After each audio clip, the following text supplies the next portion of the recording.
News లోకి వెళ్లే ముందు ఈ వీడియోని లైక్ చేయండి, ఛానల్ ని సబ్స్క్రైబ్ చేసుకోండి. ఇక బ్యాక్గ్రౌండ్ లో ఈరోజు ఈవినింగ్ న్యూస్ లో ఒక టైటిల్ తీసుకున్నాం. తెలంగాణ రాష్ట్రంలో రేపు పొద్దుగాల మనకు అసెంబ్లీ సమావేశాలు జరిగే అవకాశం చెప్పేసి ఒక వార్త వస్తా ఉంది. మరి రేపు పొద్దుగాల జరిగే చర్చల్లో రేవంత్ రెడ్డి గారికి ఒక గండం ఉన్నది. మా అన్నకు పదవి గండం ఉన్నది. ఎక్కడ కేసీఆర్ వైపు ప్రజలు మళ్ళీపోతారు అనే ఒక భయంలో ఎట్లయినా సరే కేసీఆర్ వైపు ప్రజలు చూడకుండా కాళేశ్వరం ఊలిపోయింది, కాళేశ్వరం ఆగమైంది, కాళేశ్వరం అనేది పనికే రాదు అని చెప్పేసి ఒక ప్రచారం అయితే ప్రతిరోజు చేస్తా ఉండు. అది అట్టర్ ఫ్లాప్ అయినట్టుగా కనిపిస్తా ఉంది. ఇంకా చివరి ప్రయత్నంలో భాగంగా ఈరోజు చివరి ప్రయత్నాలు చేస్తా ఉండు. పేపర్లలో రాతలు రాసిండు. ఫస్ట్ ఇదే న్యూస్ తో స్టార్ట్ చేద్దాం. రేవంత్ రెడ్డి గారికి కాళేశ్వరం అనే ఒక గండం ఇలా రేవంత్ రెడ్డి కనిపిస్తాం. కేసీఆర్ వైపు ప్రజలు మళ్ళీపోకుండా కాళేశ్వరం పేరుతోని గత 20 నెలలకి వెళ్ళి ఏదైతే దుర్మార్గమైన రాజకీయం చేసిండో ఈ రోజు ఆ రాజకీయానికి తెరదించబోతా ఉండు కల్వకుంట్ల చంద్రశేఖరరావు. రేపు ఒకవేళ చర్చ అంటూ పెడితే ఏం జరుగుతుంది? యావత్ తెలంగాణ రాష్ట్ర ప్రజలందరూ కేసీఆర్ వైపు మళ్ళీపోతారన్న భయంలో ఇలా రేవంత్ రెడ్డి ఒక వార్త వేసుకొచ్చింది.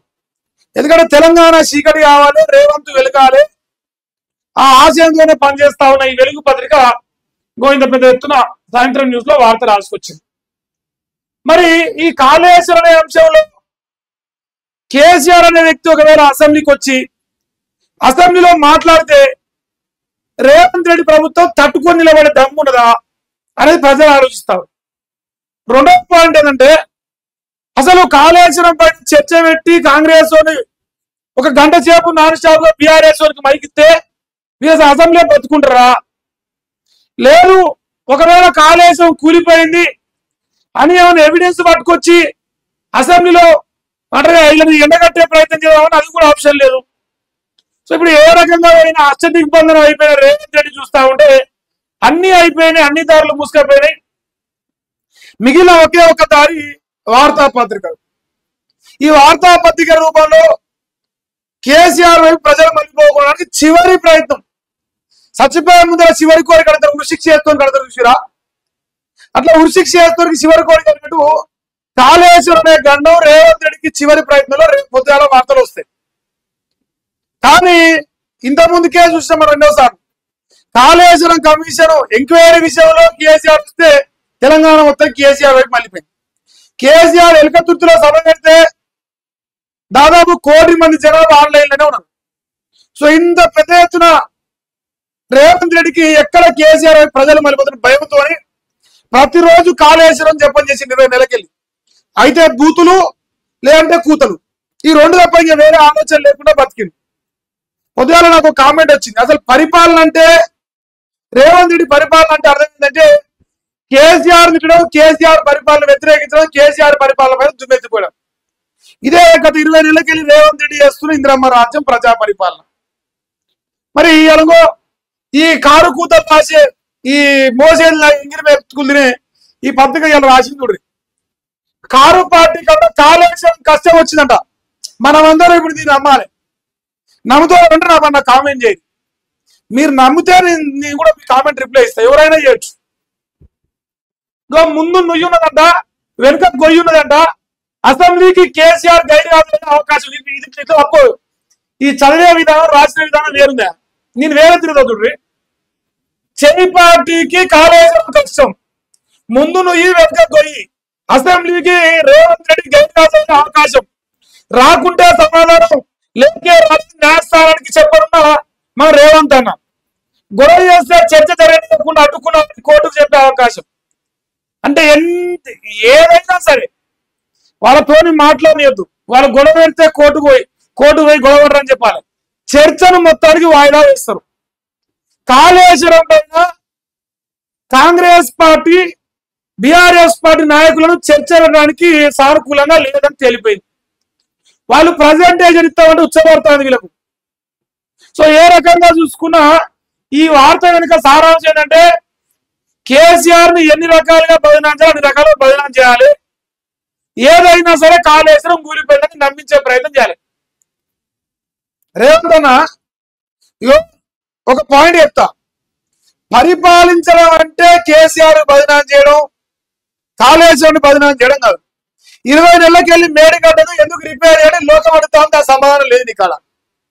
ఇలా అసెంబ్లీలో నుంచి ఇన్ని రకాలుగా ఒకవేళ ఏంటి రాకుంటే కేసీఆర్ అనే వ్యక్తి అసెంబ్లీకి గైర్హాజరైతే మళ్ళీ కోర్టుకు పోయి చెప్తారట, న్యాయస్థానానికి రాలేదని చెప్తారట.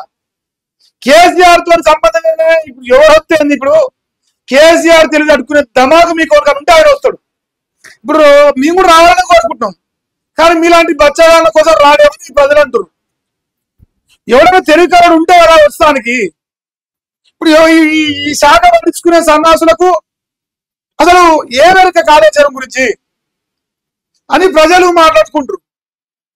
ఇక గొడవ చేస్తే చర్చ జరగనీయకుండా అడ్డుకున్నారని కోర్టు చెప్పే అవకాశం, ఇందుకు సంబంధించిన వీడియోను కోర్టుకు అందించడం ప్రభుత్వం.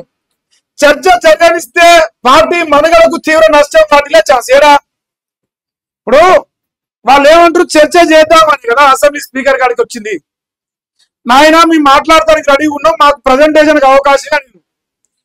ఎవరికి మనుగడకు అవకాశం లేకుండా ఎవరి మనుగడ పైన దెబ్బపడుతుంటే కాంగ్రెస్ వాడి మనుగడకు దెబ్బతింది. ఎందుకంటే 20 నెలలకి వెళ్ళి జనాలు చూతగాలని చేసింది కాంగ్రెస్ పార్టీ. ఓన్లీ కాలేజ్ అనే ఈ పంచాయతీ చూపించే కదా. సో ఇప్పుడు పప్పులు ఉడుకుతలేవు వాడి ఇంత రాసుకొస్తే ఉడుకుతాయి అనుకుంటాను. చివరి ప్రయత్నం ఉరిశిక్ష చేసేటానికి చివరి కోరిక అన్నట్టు మరి రేపు ఉదయాలు ఈ వార్తలు రాసుకొస్తారు. కేసీఆర్ కు రేపటితోని ఈ రాతలకు ఈ కోతలకు చివరి రోజు నేను కోరుకుంటా. లేదు అంటే చర్చ జరగాలి. చర్చలో బీఆర్ఎస్ అని గంట సేపు మైక్ బంద్ చేయకుండా అవకాశం ఇవ్వాలి.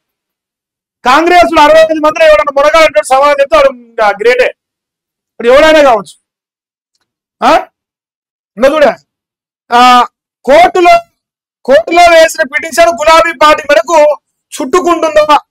అసెంబ్లీకి వస్తే నివేదిక వాస్తవాలను బయటపెట్టిన అధికార పార్టీ బొంగు కూడా లేవు. ఏ మన్ను కూడా పెట్టారు. నీకు గ్యారెంటీ ఇస్తా. ఏదైనా సరే అప్పుడు ప్రచారం చేయాలి. ఎల్లంపల్లి ఏమో బ్రహ్మాండం ఉంది, మేడిగడ్డ ఊలిపోయిందని చెప్పాలి. దాని జనాలు నమ్మిస్తానికి ఒక దొంగ రాతలు పేపర్లలో రాపియాలి. రేపు ఇంతగానం చెప్తున్నారు కదా, స్టిల్ రేపటి కూడా నేను ఛాలెంజ్ చేస్తా. రేపు అసెంబ్లీలో చర్చ జరుగుతున్న సందర్భంలో ఒక 24 గంటలు కాలేజీలలో మేడిగడ్డ నుంచి లైవ్ స్ట్రీమింగ్ పెట్టి కెమెరా ఆన్ చేసి మాట్లాడతాము. ఎవరికైనా కాంగ్రెస్ వరకు ఉన్నదా? ఫస్ట్ దానికి కూడా మీరు మునగాలని ఒప్పుకున్న తర్వాత మరొక పాయింట్ ఏంటంటే, కేసీఆర్ అనే వ్యక్తి అసెంబ్లీకి వస్తే ప్రజలు చూస్తే ఎక్కడ మన ప్రభుత్వం కూలిపోతుందో, మన పార్టీ మనుగడకు దెబ్బతినడం భయంలో కాంగ్రెస్ ఉన్నాడు. ఇక్కడ కేసీఆర్ బొమ్మ కాకుండా రేవంత్ రెడ్డి బొమ్మ రావాలి. వాస్తవానికి ఈయన ఎంగిలి మెతుకు తిన్నాడు కాబట్టి రివర్స్ రాసినంత. ఇలా ప్రజలలో ఒక ఉత్కంఠ ఉన్నది. రేపు జరగబోయే చర్చ జరగనిస్తారా? ఇగో ఒక ఆయన నీళ్లు వాటర్ కలిపేటాగా లేస్తాడు ఏమంటే, ఒక ఆయన శారదా ఉత్సాహం లేస్తాడు, ఒక ఆయన చెట్టుకు ముద్ది చచ్చినాయని లేస్తాడు, ఒక ఆయన తలకాయకు రుమాలు కట్టుకొని ఆయన లేస్తాడు. ఎవడైనా సరే కాళేశ్వరం గురించి బీఆర్ఎస్ వాళ్ళు మాట్లాడకుండా అడ్డుకుంటారు, చర్చ చేస్తారు. 10 నిమిషాలకు వాయిదా చెప్తారు, అయిపోయింది చర్చ అయిపోయింది, వాళ్ళు మాట్లాడుతలేరు, మేము కోర్టుకు పోతామని చెప్తారు అంతే. సో నా అంచనా వరకు గదే అనుకుంటాను. ఎందుకంటే చిత్తశుద్ధితోని ప్రజలకు వాస్తవాలు తెలియజేయడానికి కాంగ్రెస్ పార్టీకి నైతిక విలువలు లేవు. చూస్తున్నాం కదా 20 నెలలకి వెళ్ళి ప్రభుత్వం ఎంత బ్రహ్మాండంగా ఎగురుపెడుతున్నాయి. మరి దీనికోసం రేపు పొద్దుగాల ఏం జరుగుతుంది, ఏం కథ, కేసీఆర్ ఎంత బదనాం చేయాలని చూస్తే ప్రజలకు అంత దగ్గర అవుతాం. ఫామ్ హౌస్ లో వండుకున్నాడు కావాలి, ప్యాలెస్ లో వండుకోవడం మాకొద్దు, 20 గంటలు పనిచేస్తాడు మాకొద్దు, ఫామ్ హౌస్ లో పనిచేస్తాడు కావాలని ప్రజలు అనుకుంటారు. ఇవన్నీ విషయాలు రేవంత్ రెడ్డి దృష్టికి వచ్చినాయి. దేవుడికి దండం పెట్టి, దేవుడా చివరి ప్రయత్నం తండ్రి, ఏ కేసీఆర్ ని లంగండ్రా దొంగండ్రా దోమిదారంటా ఏమని అంటే రేపు ఒకరోజు తండ్రి నన్ను జర బయట ఏమని మరి జూబిలీస్ పెద్దమ్మకు మొక్కినేమని నా డౌట్. ఇంటి పక్కనే ఉంది, అక్కడ పోయి మొక్కి వచ్చిందేమో మరి దేవుణ్ణి చెప్పలేము. భయం అవుతుంది. పదవి గంట రేపు పుసుకున్న కేసీఆర్ వచ్చిండా అసెంబ్లీలో కూడా అడలు వెళ్ళిపోవాలి. రేపు రేవంత్ రెడ్డి మాట్లాడితే ఎక్కువ మంది చూస్తారా? రేపు కేసీఆర్ మాట్లాడితే ఎక్కువ మంది చూస్తారా? నాకు ఒకసారి కామెంట్ చేయరా. మీకు రేపు ఎవరి స్పీచ్ పైన రేపు కానీ ఎల్లుండి కానీ సంతాపం ప్రకటించేది 2 రోజులు అంటారు. సరే, అసెంబ్లీలో ఈ కాళేశ్వరం పై మాట్లాడుతున్న సందర్భంలో రేవంత్ రెడ్డి మాట్లాడితే వినాలనుందా, కేసీఆర్ మాట్లాడితే వినాలనుందా? మీరు చెప్పు చాలు నాకు. మా అన్న ఇటు రాతలు రాపిస్తే మనం మునగాళ్ళం అయితే అనుకుంటున్నారు. నయమే. ఎంత పేమెంట్ ఎంత మనోడికి ఇలా మనల్ని వెలిగించింది ఎవరే ఉందన్న పేమెంట్ ఎంతో మరి మనకి ఇలా ఇంకెంత పేమెంట్ ఆయన పేమెంట్ ఉంటుంది పక్క, టెన్షన్ ఏం లేదు. సో ఇది మేజర్ గా ఒక వార్త మెయిన్ పేపర్ లో. మరి పొద్దుగాల ఇంత పెద్ద తాటికాంత అక్షరాలతో రాస్తారు, ఏం టెన్షన్ లేదు, అన్ని పేపర్ రాస్తారు రేపు. సార్ అడుగుండ్రు మీరు ఈ వార్త కోసం. దీని తర్వాత చక్రవాక ఆవర్తనమే కామారెడ్డికి శాపమైందా? అరుదైన ప్రభావం ఒకే జిల్లా పైన కేంద్రీకరణ. మొగులుకు చిల్లు పట్టినట్లు గంటల తరబడి వాన పడింది. వాతావరణ శాస్త్రవేత్తలు శాస్త్రీయంగా విశ్లేషణ చేస్తారట.